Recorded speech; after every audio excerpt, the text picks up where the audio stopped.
Ever since I can remember, we've always had an old vintage Parker Brothers Ouija board sitting in our closet collecting dust. As a kid, I always wondered what it was. From the box, it seemed like a boring board game.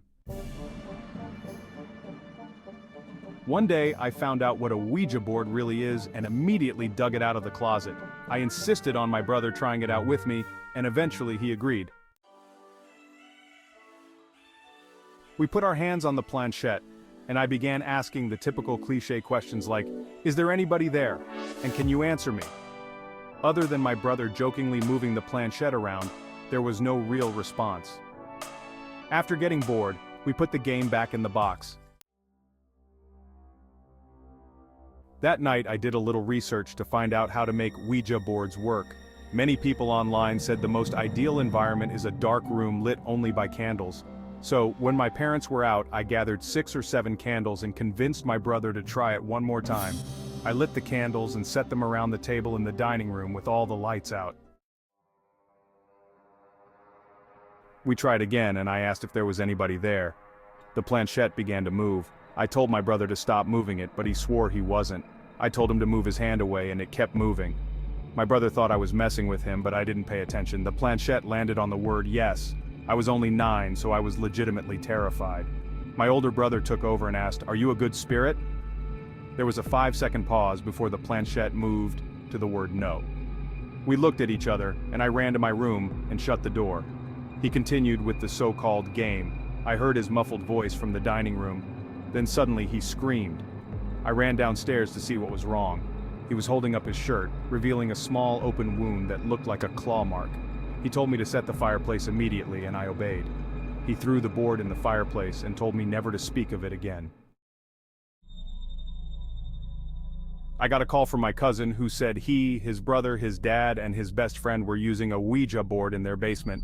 Before starting, they took a large porcelain doll out of the room because it was creepy and placed it face down in the adjacent room. My cousin took a short break to use the bathroom, and his dad, brother, and friend continued asking the board questions. One question was, who is in the other room? The board started spouting random numbers. When my cousin returned, his brother showed him the answer to the last question and he said, "Dude, that's my social security number." Then they started asking more questions. The board told my cousin he would die in the Air Force. They asked the entity to prove itself and it spelled out DA. They got a bad feeling and checked on the porcelain doll. When they opened the door, the doll was standing upright, staring at them. Everyone freaked out and ran out of the house. His best friend burned the Ouija board and temporarily went nuts for a few months. My cousin then joined the Air Force and is now on a base in Europe.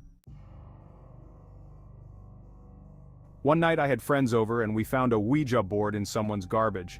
We started asking stupid questions, just messing around. At one point it was just me and one friend holding the planchette. I asked when I would die, and the planchette started moving to spell tomorrow. My friend and I thought it was each other moving it, but we both swore it wasn't.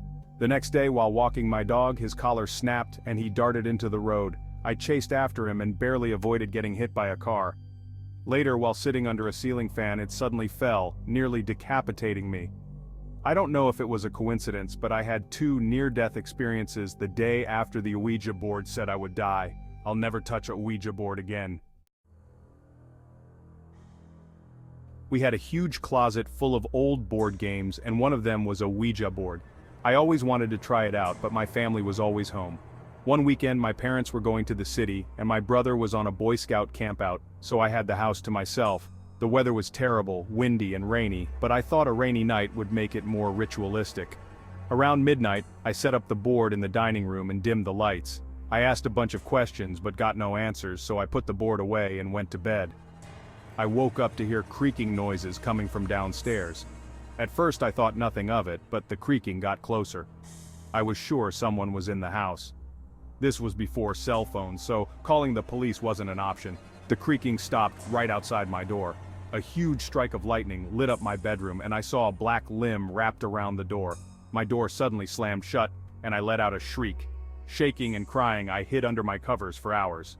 When the sun rose, I peeked out and saw my room was empty. I found the Ouija board on the table and immediately threw it in the trash. Since then, nothing has happened, and I didn't tell anyone about it. In the summer of 2013, my friend had a vintage Ouija board worth some money. He traded it to me for a video game I never played, so I made the trade. I tried using it alone, but it didn't work. I mainly got it for the money to be made off it. I threw it on the living room floor and forgot about it. The next morning I found the plants on my coffee table knocked over and the Ouija board was on the table. I didn't remember putting it there. I brought the board to my room and tossed it on the floor. That night, while lying awake in the dark, I heard a click and saw my closet light was on. I turned it off and went back to bed. 10 minutes later, I heard the click again, and the light was on. I turned it off again. Instead of the closet light turning on, the whole room filled with light as the main switch flicked on. I ran out the door and threw the Ouija board in the dumpster. Nothing weird happened after that.